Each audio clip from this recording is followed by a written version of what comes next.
Greg. Welcome to the second episode of the Two-Player Co-op podcast. If it hasn't gone live again, welcome to the second episode of the Two-Player Co-op podcast. How have you been this week, man? Oh man, I've been good. I have just been busy with school and work and getting ready for Salt Lake Comic Con that's this week. Yeah, So, it'll be 3 days. We'll talk about that a little bit later, I think. I also have been working like 12-hour shifts this week just so I can not use paid time off for Salt Lake Comic Con because I don't want to use paid time off, man. We got a lot of stuff happening in video game news this week. We can go over it. I think though, Craig. Well, should we just go all out? Start talking about it now? where do we want to start? Because I know, there's so much right? to start at. I feel like we should probably start off with the biggest news for I think both of us. Okay. Because XCOM expansion pack. XCOM expansion pack, exactly. I think this news is pretty dear to our hearts, man. I really feel like, and I think we're going to talk about this a lot, so we should just probably start with it and then go from there. Yeah. And Craig, I know you're a huge fan of the series. Why don't you just kind of tell us what happened this week? Yeah. So the creator of Mega Man, it's Keiji Ifune. Is that how you say his name? Keiji Inafune. Keiji Inafune. He came out with the new Kickstarter, basically supporting this new project, basically a spiritual successor for Mega Man called the Mighty Number 9. It looks really cool. I don't know if you want to bring up like a screenshot or something like that. Yeah, I'll do you one better. Keep talking about it though. Basically, it's, like I said, a spiritual successor for a new Mega Man type of game where you play as the main character. His name is Beck. And he looks really cool. Basically, he's the number 9th model of these super robots. And Beck, hasn't been,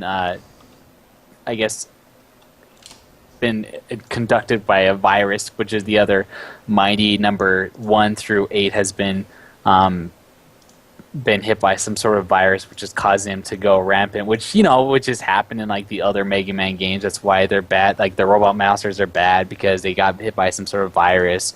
And basically in the Mighty Number 9, you play as Beck. And what's cool about this game, obviously it's got the same like kind of gameplay as Mega Man, but what's cool is that you're able to transform into different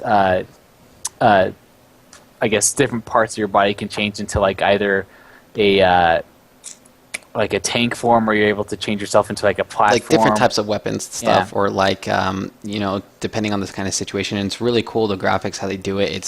It's totally like Matrix. Like it'll turn into a bunch of squares and pixels, and then it'll come back, and you can see all the weapons on screen right now, and there's a bunch of examples of monsters that they're doing. I guess the numbers 1 through 8, like you were talking about. Yeah. I mean, there's not a lot that we can see as far as gameplay. There are you can see it right there, how it's pixelated, and it'll come out and it'll form the weapon. I really, really love that, man. I feel like, talk about a spiritual successor for Mega Man, right? Like, Yeah, I feel seriously. like he takes the torch and breaks everything that Mega Man stood for. I mean, look at that concept art right there. I feel like this guy Inafune begged Capcom to make a Mega Man game, begged them, and they just wouldn't do it. And I have no idea, because when you're seeing this, and look at the numbers on the right hand side, they put this together 4 days ago. 4 days ago, yeah.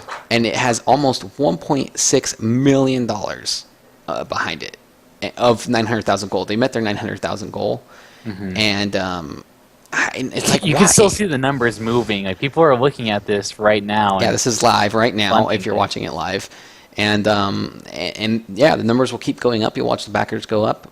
I mean, there's the sketch of Mighty Number 9 right there, and then the title. And how Mega Man does it feel, Craig? Oh, dude, if that Mega Man feel, like, I love how, like, it obviously has like the same life force where it's all like slashes and stuff like that.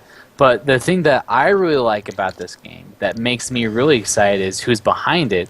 Obviously, you got Inafune, but the people behind it, like the game designer, he's I'm gonna butcher his name like crap. It's Naone Tamita. He's done a bunch of game designs for Mega Man games. The lead character designer, Chemo, he did Street Fighter Alpha 3, He worked on Mega Man Darkstalkers 3. 2, 5, and 6. He's done a lot of games. and And the then- music. Oh, you should just play the music right now and keep it playing in the background. Yeah, sure. No, I could definitely do that. Let's see. This is music that they released recently. It's basically like the main song for Mighty Number 9, and I cannot stop listening to it, dude. It is so good. It is amazing. I mean, it's weird because when you think about Mega Man music, you often think how electronic it is in nature. This one's a lot more subtle. It's not as, digitized as past Mega Man music is. It feels a lot more composed. Like you can hear the trumpet a little bit better. Like it's not digitized as much as the old Man. And as much as I love the old Mega Man music, this just seems like taking it that much farther. Well, you know? it's going in a different direction because like all the Mega Man music, it's all chip tunes and it's like because it has the retro graphics. And the thing that's great about this game is that it's taking those retro graphics and then turning it into like a sort of like a next gen Mega Man game, which like I don't know why Capcom hasn't done this. Like it blows my mind that they haven't thought, hey, let's just like make a really good looking Mega Man game and like keep like the same retro feel, but then make it look better, which I guess they technically were going to do in Mega Man Universe, but we all know what happened there. Yeah, it got canceled along with everything else. Yeah, it's like I just want to know how Capcom feels right now. I just want to know how stupid they feel. Like every time they look at the Kickstarter, they're like, we could probably make more money than that right now. Yeah, and sorry, Pipula, in the chat, links are disabled right now. I apologize about that, but you did make a great point, Craig. I did want to bring up the people. So you have the game designer who has worked on Mega Man 2, 5, and 6, Mega Man Legends. He was the assistant producer on both Mega Man Legends 3 and Universe before they got canceled. The lead character designer has worked on Street Fighter Alpha 3, Red Earth, Legend of Zelda Minish Cap, because that was made by Capcom, for those who don't know. And then the music was also the person who did the entire soundtrack of the original Mega Man, as well as all the sound effects for Mega Man. So I mean, God, more than a spiritual successor, but more of like a complete takeover of the Mega Man brand and It really is reimagining. Like this is how I almost feel. I almost feel like I'm gonna like the Mighty Number 9 more than Mega Man. More than Mega Man, I know. Like, the don't potential. you feel that same way? No, I totally do. Just looking at how badass Mighty Number 9 is, and let me get him back on screen here. But he is so cool. Look at that. I love his design. I love the concept of how he gets items. Again, in the top right and bottom right, you can sort of see how he gets items and everything, or changes his weapons. I want to point, and here's some gameplay. I'm assuming gameplay footage right here, gameplay screenshots, right? Yeah. And you can totally see it just looks amazing. Those graphics look incredible. Just look at the jump animation right there. It looks more like an animated movie than it does like sprite, like Mega Man. And they could have totally done this. Capcom could have totally done this with Mega Man, and it would have been incredible. But they chose not to, man. I love the number 9 here, digitized with this little life bar. And it just shows also his Buster Cannon. I'm just gonna call it Buster Cannon. We're just gonna call it Buster Cannon. You can see that he's currently equipped, and I'm imagining, when you change different items, it's gonna change the different equipments. Also, I just want to point out the stretch goals here that they have. Now, I want to say prior to this, I want to say earlier today even, this was different. As you can see here, there is question marks at the bottom.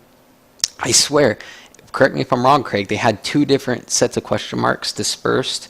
I believe one was right after New Game Plus and Turbo Mode, and then one was right after PS3 and 360. Yeah, they did. My thinking is they were like, we don't have anything for the question marks, and we're making way too much money way too quickly. Yeah, we can't hold all this money. So they sort of like, well, if we make 2.2 million, we better have some form of idea of what we're going to have for the fans after that. And as you can see, they've already reached the 1.5 million goal, which was what I was wanting them to do because I wanted the New Game Plus and Turbo Mode really, really badly. Yeah. That's the kind of things that I really look forward to in video games. And we got it, and we're gonna get a making of documentary, which I'm totally on board for.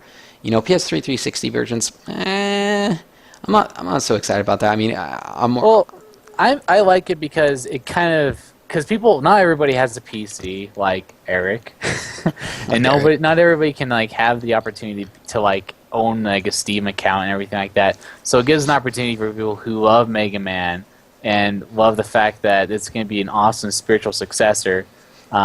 They can actually play the game, like because they're going to make that goal. Let's be honest here. And I wouldn't be surprised if like the next like goal is either like you get to play as a new character or freaking like a Proto Man. Oh, like God. Mighty Number 10 is Proto Man, dude. Number 10's Proto Man.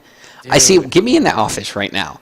Get me in that office. We need a number 10 that acts just like Proto Man. This could blow up, man. It could blow up. This is gonna blow if it hasn't up. already blown up. I wonder how long this has been in the process, because like. Well, I know that. So there's a website or a Facebook group that I follow. It's 100,000 strong for bringing back Mega Man Legends 3. And I listen to their podcasts and I watch them whenever they stream. They stream like nothing but Mega Man games. They talk about Mega Man games and like they basically their support is about getting behind a bunch of people together so we can make Mega Man Legends 3 again. And I remember them talking during a stream about how Inafune has something big to announce at PAX, so I wonder how long this has been in the process. Yeah, because it bears mentioning because it's surprising that Capcom hasn't sent them a cease and desist to a degree. I mean, it's not that surprising because it's complete new IP, it's complete original thinking, and I can't imagine that he had this in mind when he was working at Capcom, because at that point it would be probably under the umbrella of Capcom intellectual property, since he was working for Capcom at the time that he came up with it. So I can't imagine that he had the idea while he was working at Capcom. It's been a while now anyways, but this has been pretty secret if they've gotten this far. I mean, they have a ton of different, I mean, look, they have they have music, they have that huge Kickstarter video, they have all this kind of concept art and what it looks like in game as far as the engine. They've been working on it for a while. If they even have an engine to be working with, it's been on their minds for a while. There's so much to speculate, because I wonder if Inafune like originally had this idea for the Mighty Number 9, and he brought it to Capcom. Was like, hey, I have this really cool idea. Since you're not willing to make a Mega Man game, we can make this cool game. And they like, I wonder if they shot him down thinking like, that's stupid. We've got other great games to worry about, like Resident Evil 6 and. Yeah, but like I said, I mean, if he came up with the idea under Capcom while he's working for Capcom, they might come after him more hard because. But then again, I don't know the whole legal terminology. I don't know how it works. But right. if he did come to them, and they turned it down, fools, Seriously. damn fools, man. Because this is, I'm so excited for this, and it bears mentioning that. I mean, it's on Kickstarter. If you don't know what Kickstarter is, it's basically a crowdsourcing platform where you can back a product, and if it reaches enough money, they'll be able to make that product. And depending on how much you contribute to whatever product it is, you can get different sorts of rewards. And in this version, for Mighty Number 9, I believe it bears mentioning, especially the $60 prize, which I think you purchased. Is that correct, Craig? Yeah, I did. Let me just read what we have here. If you pledge $60 or more, you get a physical game box, printed retro-style game manual, which I know Craig is probably all about right now. So all about. And exclusive in-game Golden Hero, which, let's be honest, is awesome as well. And there is a if you pledge $20 or more, you get the digital copy of the game when it comes out. $40 gets you a retro-style game manual plus the art book, strategy guide, and digital official soundtrack. And I have to imagine that you'll receive all of that as well when you get the physical game with the $60 or more. I wish I could spend $10,000 to go to dinner with Inafune. I know. And that is like just pick his brain, because that guy's so cool. He seems so genuine. Like, yeah, seriously. And with this, and for those who are wondering, if you give $10,000 to the Kickstarter, you can have dinner with Kiichi Inafune, along with all the other previous prizes, because that's how Dinner Kickstarter and works. drinks with the man. Hell yeah, man. And 3 people have already done it. So 3 people are going to have dinner with him. And it's like pledged $9,999. And it's just like, why not pledge $1 more? Like 2 people pledged $9,999 exactly. So dumb. And it's like, why didn't you pledge $1 more to have? Well, whatever. But cool, I mean, this bears mentioning and it bears bringing up $60, right? And it seems like a lot for a Kickstarter, but that's like the normal price of a video game, man. Like, why not give him $60? It's what you pay for a new video game, anyways. You get a physical game box, like, and I'm in my mind, I'm just picturing it's like in the vein of the old NES style. Oh man, you know, just nice crisp box. And I'm just imagining just like how they're gonna package it. I'm just like, oh, with the game manual and soundtrack and in-game hero DLC, like that's worth $60. And if you're gonna buy any other game for $60, any shitty game that comes out every so often, why not just spend $60 on this? And it goes to making the game, and hopefully we can get that surprise Mighty number 10. yeah. I don't know. It would be really cool is if like they did like a retro version, like an 8-bit version of the game, where it's like the same game but an 8-bit graphics. How cool would that be? Like this game has so much potential. Like seriously, like I think about it every day, and I think this game is just gonna blow up, and everybody's like, and I just am so excited already, man. I mean, I was talking to my Audrey last night about it, and it's just seeing the internet reaction. There's already so much fan art. There's already so much dedication. Already so much support. And it sounds stupid, but it makes me almost brings me to tears because this like represents Mighty Number 9 represents a huge part of my childhood. It represents a huge part of nostalgia for me, but also what video games were to me growing up. And Inafune really knows how it feels to play those games, and he wants to bring that back and make sure that we have that same feeling. But he doesn't want us to retread, and he's not. And that's the most important part. He's not retreading. I think he's revolutionizing. Oh, and that's a really fine line to walk and really hard. And I think I was sold from the second I saw the main character. The second I saw Beck, I was just sold. I want a little Beck statue where he's like just going like this and like I'm Beck. And, I know, right? On my computer. I want to see Beck in all kinds of different games. I want to see him be as well known as Mega Man, the Blue Bomber, man. I really do. I think Beck has what it takes to go down in history as a legendary video game character as big as Mega Man. He's gonna pass the torch. Yeah, man. Just Capcom give up on Mega Man now. I'm okay with it because we have Mighty Number 9 in much better hands. Just forget about it. You're not gonna do. If you're not gonna do anything with Mega Man, you're gonna cancel all our dreams and smash all our dreams. Let Inafune take over. I know, seriously. How depressing would it be if like Capcom makes a new Mega Man game around the same time as Mighty Number 9, but it's not nearly as good? Like. How like that'd be the most depressing thing I could think that would ever happen in my entire life. Well, do we need to mention how Capcom didn't reveal anything? Yeah, well, I don't want to talk about that anymore. I never want to talk about Comic-Con 2013, Capcom shitting on my chest. Oh, hey, in the book it says Mega Man 25th anniversary. Man, I bet they're going to release something really cool for. Nope. Sorry, Craig. No, not going to do it. So sad. Oh, I'm so sorry, man. That's okay. It's like we've talked about that. I mean, this is as much as we know. If you want to support, please do, because I know I will buy the $60 version on payday. I want Golden Beck. Do check out the website itself, the Kickstarter, which would be kickstarter.com/projects/Mighty Number 9. Or just Google Mighty Number 9. It'll go right to the Kickstarter. There's some great concept art where he's like he's got treads, and he's rolling over spikes. Really take your time to look at the concept art to see where this game's gonna go. I mean, Mighty Number 6 is like this helicopter robot. Looks really, really cool. Looks badass. And also, I don't know if you noticed, but Beck has a green sword in one of Oh, those I know. Well, screen what's cool caps. is that when you're playing the game, Infinite, like when you're reading it, talks about like you don't get the powers from defeating the mighty number 1 or 2 or 3 or 8, whatever. You get it from fighting the actual enemies, and you absorb their power, and you can carry a. It's basically you can expose 1 or 3 types of cell. It's spelled as XEL, and you can hold on to 3 powers and store them, and it's called as mighty skills. And it's whether it's like a double jump, Mighty speed skills, boost, love it. yeah, or Love like it. you have a sword, or like it just So looks so customization cool. there, right? Mhm. Along with that, it sort of reminds me of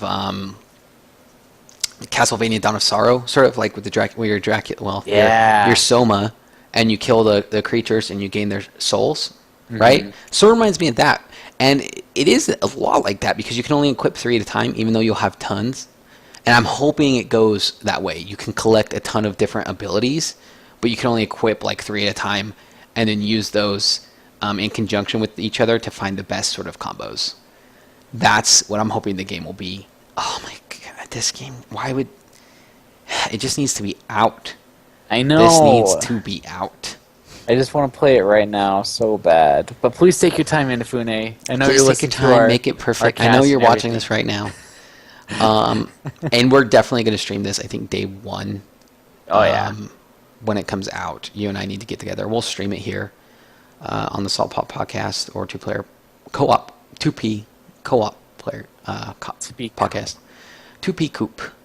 But yeah, we'll leave Mighty Number 9. We'll stop sucking his dick. Yeah, we'll stop. Just Christ, oh man, I want this game so bad. I know, me too.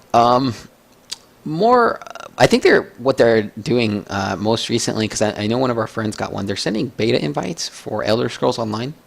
Mm-hmm. Now again, we sort of hashed over this on our last cast, but I'm not really a big MMO guy. What do you think of Elder Scrolls Online, Craig? You know, like, it's hard because, I love the Elder Scrolls game. I love, like, everything those guys, the Basidia guys that they do, because it's like, it's not, like, it's the most unlinear game to ever be creative. You can do whatever you want. You don't even have to finish the main, like, story quest. Like, I haven't even finished Skyrim yet because there's just so much to do. Like, I'll just, every once in a while, I'll pick it up and play it again, and then like spend like a bunch of hours just roaming around, hitting and destroying bears and wolves and trolls or whatever. And it's always fun. But then when I think of Elder Scrolls Online, I don't know if I would actually enjoy it or even like it, because the thing that's so great about Elder Scrolls is like you are the main character. You are this great hero that's going to solve this world's problem. You can do anything you want. And the biggest thing about MMOs is it's all about progression. You always hit, there's always level areas. Like, I don't know how they're going to do it, because, like, if it's going to be anything like any other MMO where there's, like, zones where it's dedicated to certain levels, where it's, like, the first zone is levels 1 through 20, and then, like, the next one is like, 20 to 40. I don't know, like, I don't know anything about the game, to be honest, and I have no intention of actually playing it. I mean, it looks really cool, obviously, if you're watching this right now, but I don't know, because like I don't know if you can actually do an MMO game that plays like Elder Scrolls, like where there's so many people. Like, that just seems unrealistic and weird. Doesn't it feel weird for you? Like, it'd be cool. Like, it's always been a cool idea to be able to play like Skyrim or hell, even Fallout, like with your other friends. But like with so many people, I don't know if I'm okay with that. Yeah, I mean, for me personally, and as I said, I don't play MMOs anymore. I used to, though, a lot. And it's not like I don't have experience in it. I think, and I know a lot of people are going to disagree with you in what you're saying, and they're going to disagree with what I'm saying, but I do agree with you. I feel like this is going to run the course of the Knights of the Old Republic MMO. Yeah. Because when you think about, you're changing these games that were just single player RPGs, and their single player experiences, and that's what the Old Republic tried to do. They tried to make a single player experience into a massively multiplayer online experience, and I gotta say they did a really good job. I mean, the single player aspects of that massively multiplayer online game are really solid. They're really great. Yeah, it's a great first like single player game. Like even for it being an MMO, it's still really fun as a single player game. Yeah, man, I agree. But the problem lies in the type of game it is. I mean, when I was playing the Old Republic, I felt like I was taking too long. I was taking, I was focused on, do I have the best gear or not? You don't care about that when you're playing Knights of the Old Republic, the normal single player games. When you're playing a lone RPG like Fallout or Skyrim, you just want to play how you want to play. And I think when you throw those type of games into a massively multiplayer aspect, it takes away what makes those games fun, like taking your time, exploring, doing whatever you want, and it makes it about grinding it out, which those games are not about. They're about the story, they're about the experience. Oh, look, I found this awesome gear. That is awesome for you because it's a single player experience and you're going to wreck everything else, and it feels great when you get that new gear and it makes you power up, but it's not going to happen in the MMO version. You're not going to, I don't know how linear the Elder Scrolls Online is going to be. I don't know if it's going to be subscription based even. Because I heard that it is going to be subscription based. I just don't know about that, man. And you know, it should be World of Warcraft's time. World of Warcraft should fall by. And you know, with Blizzard's new MMO game, maybe it will. Yeah. But I don't want it to be passed off to Blizzard again. You know, I don't. As much as my brain says, how cool would an MMO Fallout be, Trent? Oh, shit. That'd be awesome. I want to play with my friends in the wasteland and go around as like a gang, maybe, right? But that's not what made Fallout fun for me. It was my single individual experience with the wasteland. If I'm too worried about what other people are doing and messing with the world that is supposed to be mine, I kind of feel like it's kind of selfish in that way. But when you're playing Fallout and stuff, you just feel like it's your world and it's yours to mold as your player sees fit, because he is the chosen one in the Fallout games. Yeah, I totally agree. I mean, when I played Fallout or Skyrim, whatever, like I didn't get any party members because I didn't want any. Like I wanted to experience this world by myself. I wanted to survive Lone wolf style. Yeah, this world by myself. It's like I just don't know. Like if they were to do it to where it's like a game where you can actually like play with all your friends multiplayer, that would be cool as shit. I would play that like as a single player game, but you can like have like a total of like 5 people in your party with your friends. That would be awesome. But if there's going to be like tens of thousands of people, I just imagine that game is going to have so many glitches and be exploited, because you can do that in Skyrim right now. How are you able to do that in an MMO with over probably 10,000 people on a server is beyond me. You have to limit. That's like in MMOs, you have to limit where people can go, but like games like World of Warcraft where you can go wherever you want, they did a good job. But in Skyrim, it's so different because like all the games previous to this game has like there's so many ways different ways you can exploit it, and like you get rid of that by making it an MMO, which is getting rid of what makes Skyrim a great game, like going to the store and putting all of the items in a pot and then pulling it out and stealing them because it's like a weird glitch. Like that's fun, but you can't do that in MMO. It limits what people can do. Yeah, it totally changes the dynamic. I agree. And I know you and I, again, hashed out subscription, like fighting over subscriptions for an MMO. Good luck is all I'm going to say on that. But we'll just move on. I mean, I don't know. I'm not that interested. I don't think I'll play it. We'll have to have TJ on, and he'll have to explain his feels after he gets some impressions from the beta. Yeah, I would like to know from our friend TJ how he likes it, and then maybe we can talk about it more and maybe give it a fair shot. I kind of feel like maybe we're not giving it a fair shot because we're not really interested. I mean, I love Skyrim.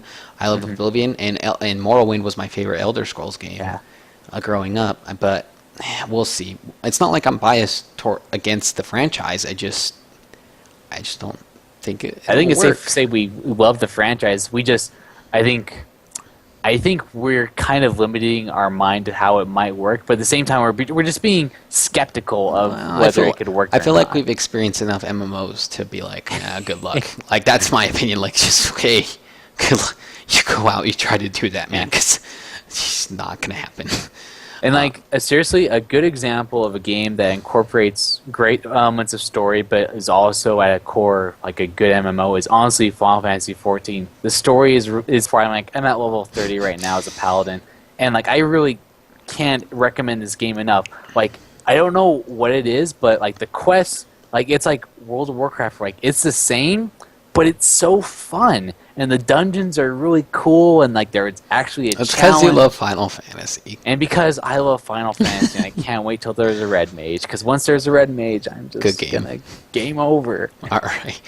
I do want to move on to a little bit more news that I'm very excited for. I don't know if you are, Craig, but there is an expansion for XCOM, Yeah. Enemy Unknown, called XCOM Enemy Within. The things it adds just make me giddy, man. Tweaks to the gameplay, mods, maps, enemies, new soldier types, new enemy types, new maps, new map types.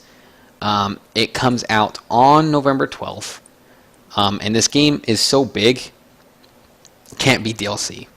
Yeah. They're actually going to have, for the consoles, a completely separate disc release for it, and man, I cannot tell you how. Did you play XCOM Enemy Unknown?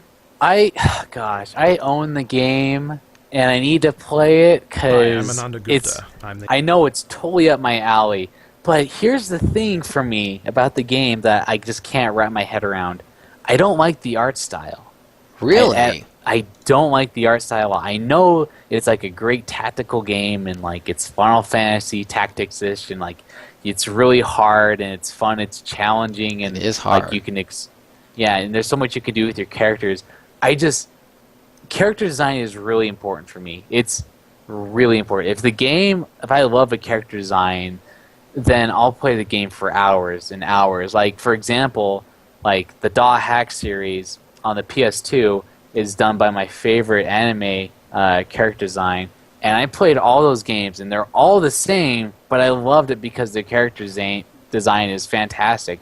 And when I look at XCOM, I just like the guys just look too bulky, and I don't know. Like I guess I just need to actually sit down and play it. You do, man, to love it. And right here, you can actually see one of the new soldier types. Who is in this huge armored suit, doesn't need to take, or can't take cover, rather. He just, it's too bulky to take cover, but as you can see, he doesn't give a damn. He doesn't need to take cover. He's just going to go in, and he's going to destroy everything. You can also see this is sort of a new map type, with being on like a water bridge and everything. It looks great. Have you seen people play the game, Craig? Yeah, like I've watched Man vs. Game and other people play the game, and it's fun watching them, but I don't know if I could play it. Dude, I really stress that you should. It is one of the most fun games I've ever had experience playing. Like you said, it's sort of like Final Fantasy Tactics. Still, it totally has that. Like or Fire Emblem. It's sort of like Fire Emblem, you know? I feel like it's more fun than Fire Emblem. I think there's more tactics involved. The field really comes to play a lot more than games like Fire Emblem. Oh yeah, and Final Fantasy Tactics. As you can see, there's a poison cloud on the field. You take cover behind a car, that's great, but guess what? That car can blow up. As you can see right there, one of the aliens tried to mind control the soldier, and there was a mental feedback. I played the game a lot. I'm not aware if that was a sort of ability in the first game. That looks new to me. And I'm sorry if it's not, but damn, that was awesome. That guy's just going in. He's probably going to punch this small little alien off the map. I don't know what he is planning on doing. That happened. He did. Oh my God. Did you see that? Oh my gosh. Yeah. I need to play this game. It's so funny because I own this on both the PC and the 360, and I bought the DLC on all the DLC on the 360, but I really want to play on the PC. I think I'd have more fun, and I might just buy the expansion on the PC. But I don't know because, I have all that DLC that I've had on the 360. You need to do me a favor, Craig. You need to play this game, and if you have to stream it from your PC, I don't know if you have it on your PC. I do have it on my PC. My brother, he gave the game to me for free. Oh yeah, because I think if you pre-ordered one, I think it was BioShock Infinite or something. There was a game that you could pre-order. It was BioShock Infinite. Yeah, and it would give you XCOM, and that's how I have it on PC as well. I didn't buy it on both, I promise, even though I do tend to do that from time to time. Even if you have to stream it, and we have to and I'll commentate with you together. We'll do a 2-player co-op stream of this. You gotta play it, man. Look how much fun this is. It's so tactical. Look, alien comes out of nowhere, and you gotta redo your whole strategy, your whole thinking of what to do. This video does try to give an idea of what to... Oh my gosh, so cool. It does try to give an idea of what you can expect that will be new in the game, but there is way, way more than this. And that's what has me so excited, because there was already so much to do in that game. And to have this much more, I'm so excited for it, man. And like this game, I really can recommend it to anybody to play. I can look at it and be like, you should if you love tactical games, you should play it. But I just haven't played it, and I just don't like the way the characters look. And it's just, you need to get sometimes you need to get over art style. It's sort of like comic books where the art style can really grate you, but then the story will bring you along, and then maybe as a result, the art style will win you over, right? I totally agree. I know. I need to play it. There's just so many games, Trent. I know, dude, I know. But XCOM is one of those games that I promise, and I'll sit down with you, and we'll play it together, man. I have no problem with that. Maybe over streaming, after a 2-player co-op podcast or during the week. I don't mind, man. I would love to sit down and play that game with you. But look out for that. As I said, it comes out November 12th, I believe, and I'm gonna get that. That's 10 days before the official announcement of the Xbox One, which is November 22nd. Am I right on that? Yeah, you're correct. I think that came out today. Very middling news, but worth mentioning, I guess. I know I'm very excited, but I don't think I'm going to be able to get it on day one. I won't get that day one Xbox One as much as I want it. I love those little limited edition things. I love the hell out of that kind of stuff. Midnight releases. It's so fun. Do have some Pokemon news. And I know a lot of people have sort of fallen out of Pokemon. I myself have not been that into Pokemon since Diamond. I really got back into it, loved it, and then I was like, X and Y, though, is ramping up to look like one of, I'm going to say it, the best Pokemon game ever made. Period. I totally agree. Period, man. And you need to get back into it too, Craig. I know. Well, I'm going to get back into it with X and Y. Let me, I'm just going to start with this. Let's start with not so, fine news that doesn't necessarily bear on the new game. There are limited edition events that are happening. I'm going to go ahead and bring this up, but you can get shiny versions of the legendaries from Pokemon Diamond, Pearl, and Platinum. You can see shiny Dialga, shiny Giratina, and shiny Palkia. They have shiny Dialga until September 6th at GameStop. You just go to GameStop, open up your 3DS, go to Wi-Fi, do a mystery gift, and they'll send it to you. Starting next week, they'll have shiny Palkia, and then they'll do that for 2 weeks, and then on September 30th. So starting September 10th, I believe, they'll do shiny Palkia, and then September 30th, they'll give away shiny Girantinas. Event Pokemon are really, really valuable. It's like the highest form of Pokemon currency you can get. You can trade an event Pokemon for a lot of great other Pokemon. Doesn't matter what the Pokemon is. Doesn't matter if it's like a Pikachu. If it was an event Pikachu, you probably should, trade it for a lot. Yeah. Other than that, that's something, if you're getting back into Pokemon and you want to get more into, that may be something that you want to consider. Also, though, what I want to share with you guys is that there's brand new news have you seen what happened? Brand new news.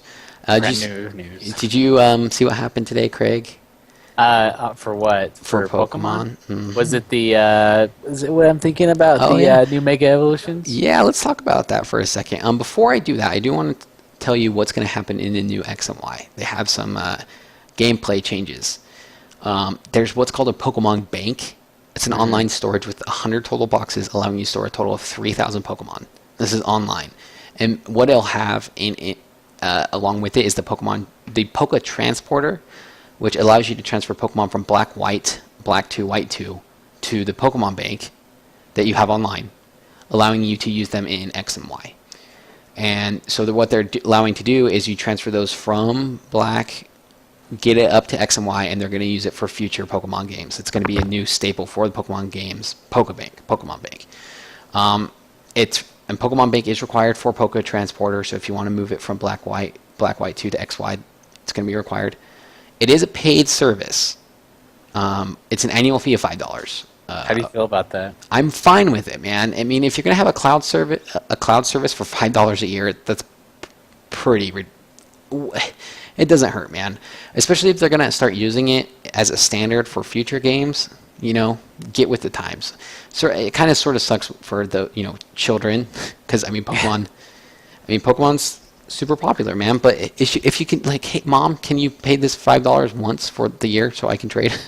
It may not be that big of a deal. If I had a child, I'd be like, of course. Yeah. Trade your Pokemon from other generations. See what I carry. Just $5. But then again, we're guys who played Pokemon so far. Our kids were like, "Hey, Dad, can I get this streaming service for Pokemon?" Like, sure, son. How much is it? $800? Yeah, whatever. Yeah, whatever. There is a free trial version of it upon initial release. I don't know how that's going to work. Whether it's going to be just like you have to do it right away, or it'll be available to anyone the first time for a month, and then maybe you have to pay for it. They mentioned compatibility for future games, and you can find it on their website. But here's something interesting, and I want your opinion on this, Craig, and I don't know if you heard about it yet. Your first Pokemon in X and Y is going to be Chespin, Fennekin, or Froakie, which is the 3 new starters. Mm-hmm. It's but won't be given to you by the professor of that game. It's going to be given to you by your friend. Wow. No, here's where it gets interesting, Craig. Professor Sycamore, who is the professor in the game, yes, named after a tree. We get it. There is a motif going on there. Will be giving you one of the original starters. And by that, I mean they will be giving you either Bulbasaur, Charmander, or Squirtle. What? Yeah, man. Damn. And along with that, they released news that Venusaur, Charizard, and Blastoise all have Mega Evolution forms, and they have revealed them in a video with 3D graphics. Have you seen that video, Craig? I haven't seen the video. You haven't? Screenshots. You haven't? What they looked like. Well, we're going to show it to everybody right now. Let's be honest. Let's put it on the main screen. Let me pull that up. I was just going to show a picture, a stupid little picture, but if Craig hasn't even seen what the video looks like, then what are we doing with our lives? Let me get that on screen right now. But how cool is it that you're going to get the new starters and then the original starter from the first gen? Gosh, 2 Pokemon, so dude. Cool. How cool? Do you want to play the new Pokemon game, don't you? Dude, it's so smart because, everyone that had played Pokemon originally are going to play it anyway, but this is, more incentive for people who have played Pokemon to even come back into the addiction. Okay, now look at this. Sort of Digimon Evolution. Gosh! Watch this, dude. See the graphics here? You have to get this game. Charizard Mega Evolve 2. Yep. He looks... I know the first thing I've heard from people is, it kind of looks the same.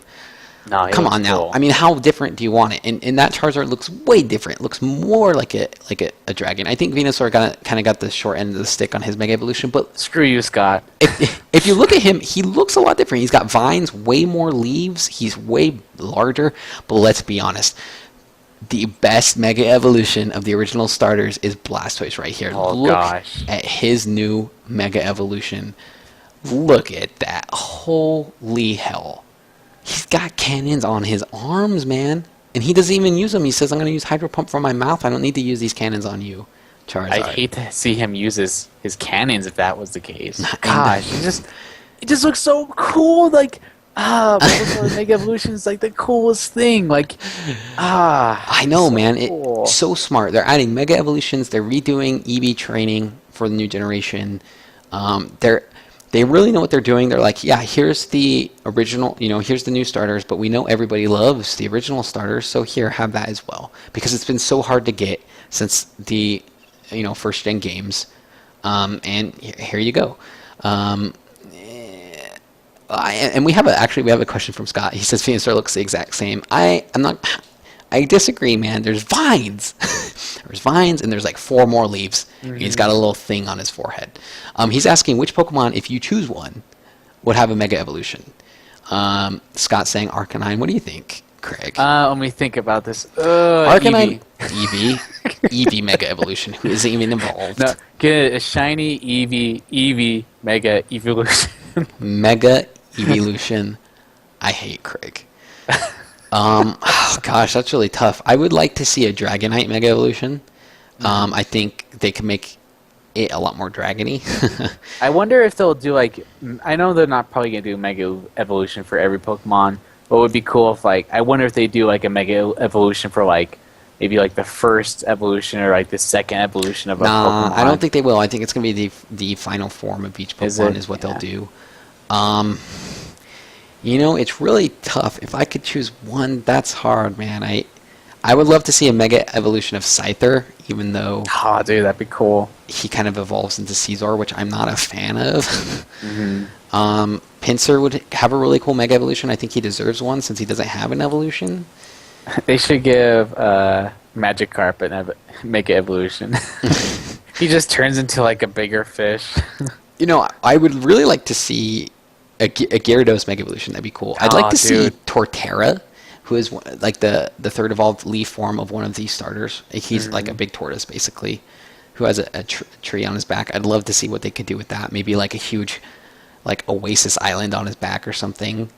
What was Eric's favorite Pokemon? It doesn't have an it does. evolution. Ampharos. Yeah. Mega Ampharos or Mega Amphibulous is what or Amphibio. He gets that huge mane and Arcanine would be really cool. Scott, I really hope they have a lot of Mega Evolutions planned out.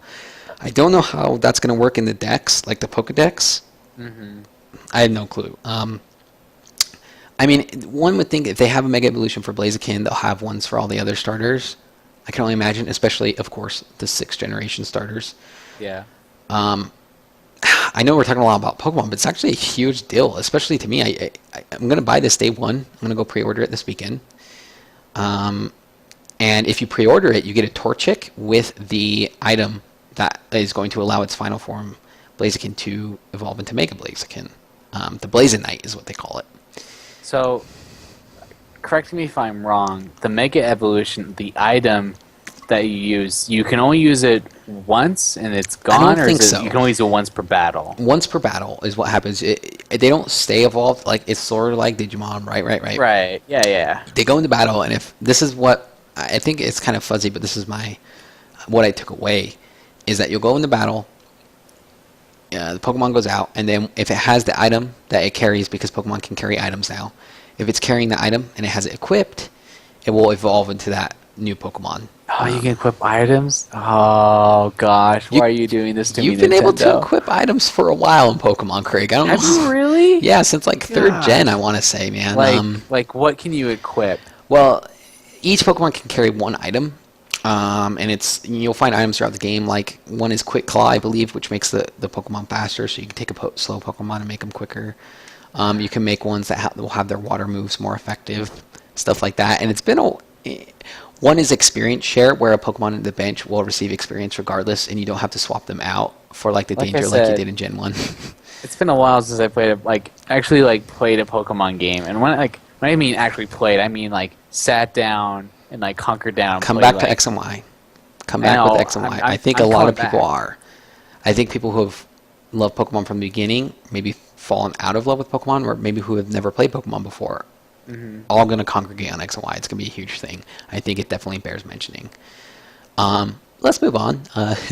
Let's just sort of wrap up here. There are a few games that I want to put a spotlight on that sort of have the same motif. They're not as well-known games. Let's start with one that is out. Unfortunately, I haven't played it because it's only out on iPhone games. Oh. On iOS. Gosh. But they will release it on Android. I don't know if you've played this game, Craig, but let's get it up on the screen. What is it called? It's called Star Command. Have you played it? Just a little bit. Oh, it's just a little bit, huh? You want to explain it to us, Craig, since I haven't actually played it? Yeah, it's just it's classic intergalactical adventures. It's really fun. Like, oh my gosh, I love this game. It's hard. It's challenging. You have you're basically you have your own enterprise where you can designate different crew members to different parts of your ship, and they all like do different things, and you can have aliens as crew members, humans, and like it's fun because as you play the game and you do certain missions, like it's crazy right now. Like fires are everywhere, your holes are exploding, and you try to like stay alive. You're fighting a penguin with a cape. It's just really fun. It's a challenging game, and it's just so cool because your guys can get sucked up like that. It's so cool. And it's available on iOS right now. They will, and it was back on my second. They will be releasing it on Android at some point. I checked recently; it's still not out. I don't know if there is, they plan on when they're going to release it on Android, but they will. So if you want to keep tabs on it, this was another Kickstarter game that was kickstarted a while ago and finally came out. It looks awesome. It's one of those simulation games that I'm all about. That, like I said, I love them to death, and I want to play it so very badly, but I just have to wait my turn very patiently because I got rid of my iPhone, and I don't want to buy it on my girlfriend's iPhone and play it. You've moved on to a different place. Yeah. Some may argue better, some may say it's inferior, but we're not going to talk about that because God, that's how you Craig. don't make friends. Or all lose I know friends. is that I can, let's see here. Oh, let's see. Oh, what's this right here? Don't do it, Craig. Don't do it. Don't do it, Craig. That's loading screen with all that. That's awesome. Can you see it now? Is it good? Can you see the game? All right. I hate you so much. Another game that is not out yet, but you can give money to, sort of in the Kickstarter vein, and you will receive like a pre-ordered version and have all kinds of goodies along with it as well. It's called Starbound. Have you heard of this, Craig? I've heard small bits and pieces about it, but not enough to like go off about it on it. Sure. So basically what it is, as you can see, if you've ever played Terraria is sort of like a 2D Minecraft where, you gather resources, you gather materials, and you can build houses, you can build items and all that. It is sort of in the vein of Terraria, except with a sci-fi twist. Terraria had more of a fantasy twist where you had like fantasy swords and weapons and such. I mean, you did have, guns and things. Yeah. But here, as you can see, they're building the house. There's multiplayer going on right now. There's posters on the walls. There's TVs and stuff. There's all kinds of items, and as you can see, they can like point it everywhere. Here he is exploring. Looks very Terraria-ish. If you've ever played Terraria, it looks exactly like it almost. I think they've taken the concept of Terraria and improved upon it from what I've seen of Starbound. Is it by the same guys? It's not. It is by a different company. And they're still focusing on Terraria. Terraria is actually going to have a pretty big update pretty soon. Which I think I'll plan on streaming as well once it does come out. Yeah. But, he's walking, it looks exactly like Terraria, basically. Yeah, and, it does. And correct me if I'm wrong, I really don't think it's made by the same people. I could be wrong. But my understanding is that it was a different company that, it's very similar, and they took the concepts of Terraria and they made it better. And there's a flashlight. I mean, you're seeing he's in, it's like, gosh, this will destroy my life. This game is going to destroy my life, much like Terraria did. Look, they're all going swimming. It's all very cute. Very cute animations. The animations for the characters look better. There's more equipment. There's a lot more that you can do with the characters and the items. You have your own spaceship, as you can see there. You teleport down to Earth. I know you're loving that, Craig. That's so cool. You can explore the caves, find items just like Terraria. You can sort of see the user interface. It looks a lot cleaner than it does with Terraria. And I'm really excited for this game. It's something that you may want to look out for. Is this something that you would be interested in playing, Craig? Oh, definitely. Because like my biggest thing with Terraria that I didn't like is like I didn't like the user interface. It's like hard to get used to, and this game looks a lot easier, not gameplay wise, but like as a function to be able to be played. It looks a lot simpler, which is something that will bring a lot of fans who like Terraria but didn't like the game, like the mechanics all too well, to to play this game, and it looks really cool. And it feels like there's like so much more to do, like being able to go on a spaceship to go from planet to planet and explore different places. Like that's awesome. You'll play with your friends. That's always a plus. Like I would definitely play this game with you and everybody else that will buy this game. Yeah, I'm really looking forward to it. If you go to the website, if you just Google Starbound, you can pre-order it. You know, it'll support. They've had $1.8 million back to it, so they have enough money to do it. They've reached all their stretch goals. You know, there's different tiers that you can do. The most impressive one being the Impervium tier, which is $2,000, and you'll get a statue of your image in the game, along with your name in the credits, your name for NPC, you know, a copy of Starbound, a beta invite, and a soundtrack, all that. I mean, you can look at the different tiers. One tier for $1,000, you get to design a weapon. One, you get to design a hat. I mean, it's all pretty expensive. I'll probably just settle at the $20 tier, which has the soundtrack, the beta invite, in the game, and plus the Steam key, because it is going to be coming out on Steam. Mm-hmm. So that's something that you can look forward to. I love Terraria. I think it's a fantastic game, and this just looks like to put it into the sci-fi world and make it even better. So yeah, I do. It does look like Terraria is done by Relogic. I don't think Terraria or Relogic is doing Starbound. So no, I don't think so. It's another game to look forward to. And you know, we'll just try to do this every episode. Look for lesser known games that are on my radar, or maybe on Craig's radar. We can talk about that. Run out of time here a little bit, Craig. What have you been playing lately, man? Besides Final Fantasy 14. Yeah, besides Final Fantasy 14. I have been working on some Ninja Gaiden speedrun strats, so I can be better at that game, because that game is just it's not hard for me now. I can actually get past my wall for me in that game is the final boss, his second form, when he like moves around from side to side and shoots like fireballs. Like that was my wall, and I always lost to him. Like I can get like any part of the game, no problem, but that guy was just killing me. And I figured out a good way to beat him, and I've been watching a lot of speedruns for Ninja Gaiden and figuring out like a better method to get from place to place, and it's just really fun. And like I don't know why people give that game a lot of guff, because it's just really fun. And it's a challenge, you know, by all means, but if you're good at games, you can figure it out. And then I also have been trying to figure out how to speedrun Earthbound. Speedrun Earthbound? I don't think anybody cares about speedrunning Earthbound. You'd be surprised. Seriously, there's a channel I follow. There's two channels, I should say, where they speedrun Super Mario RPG, and that game is fun to watch speedrun. Yeah, you'd be surprised at some of the games that people speedrun that you're like, what? Why? And you watch them speedrun it, and it's like, wow, that's awesome. Like Pokemon, the original Pokemon game. I think somebody can beat it in like just under 3 hours. Yeah, it's with crazy Nidoking. Fun. Yeah, it's like fun how people are able to like run away from battles, but able to beat the last boss by like small bursts of grinding. And you know, like that stuff is so fun, and it's very interesting. And then also, lastly, I've been playing more Spelunky on the go because I have it on my PS Vita. God, so addicting. I beat Olmec.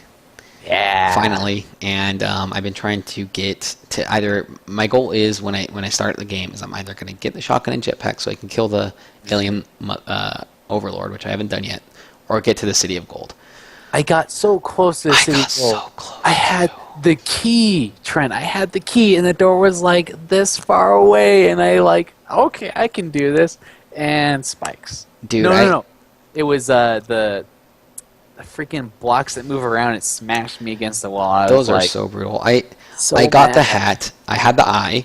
I had the Egyptian eye, and then I got the Ankh.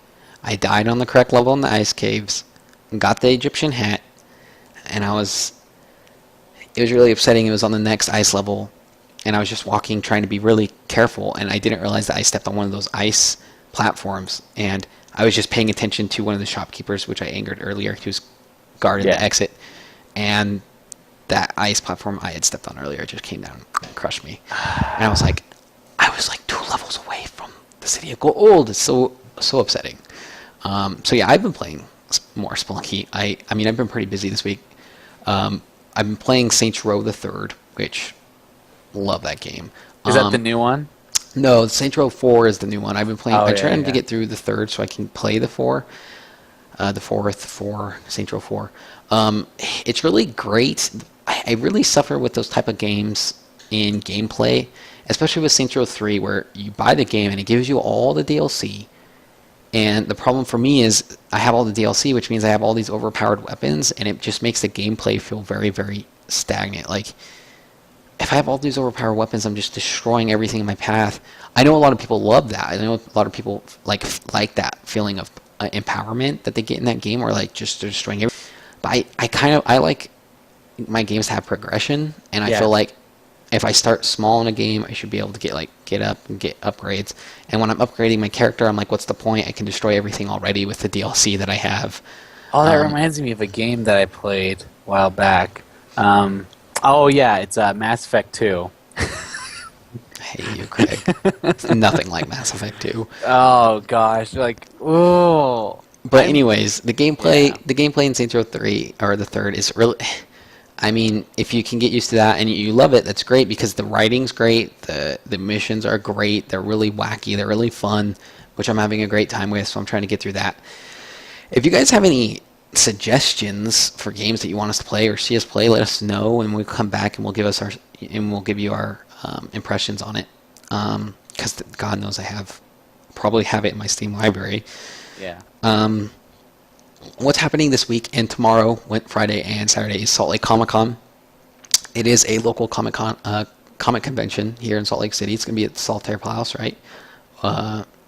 Downtown Salt Lake Convention Center. We will be there. I will be there Thursday. Craig will be there Friday.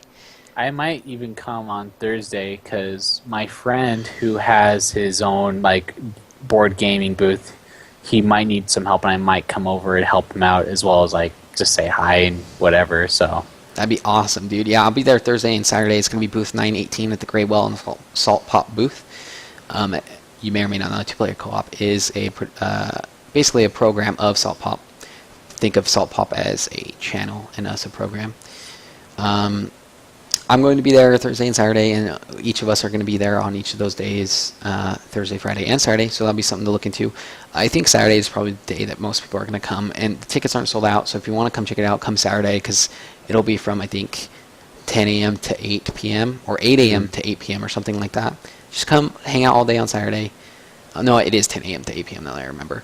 Come hang out all day Saturday. It's going to be really great. It's the first Salt Lake Comic-Con. Google it. Buy tickets if you want. I'm excited because it's cosplaying on Saturday. It's going to be cool. I did see that. She had that Sailor Jupiter outfit. That was really cool. But I think we should wrap it up. That was, that's basically what's happened this week in games. That's what we're playing. If you want to find more of us, you can find us at saltpop.net. That's our main website. You can find our videos and us playing games at youtube.com/saltpopofficial. If you're watching us right now, you're on our Twitch, which is twitch.tv/saltpop. If you're not aware of our Twitch or what Twitch is, you can check us out there. This is where we stream live all of our vidcasts and for stuff to come. And we'll be streaming games from here as well. And Craig, are you up for streaming tonight? Yes, I am. All right, so Craig's going to stream no matter what. Him and I are going to talk. Probably going to take a break, but one of us will be back, or both of us. Mm-hmm. That'll be it for episode 2 of Two Player Co-op. You guys take it easy. We'll see you next week, and we'll see you in a few minutes. Craig playing some games. Later, guys. See ya.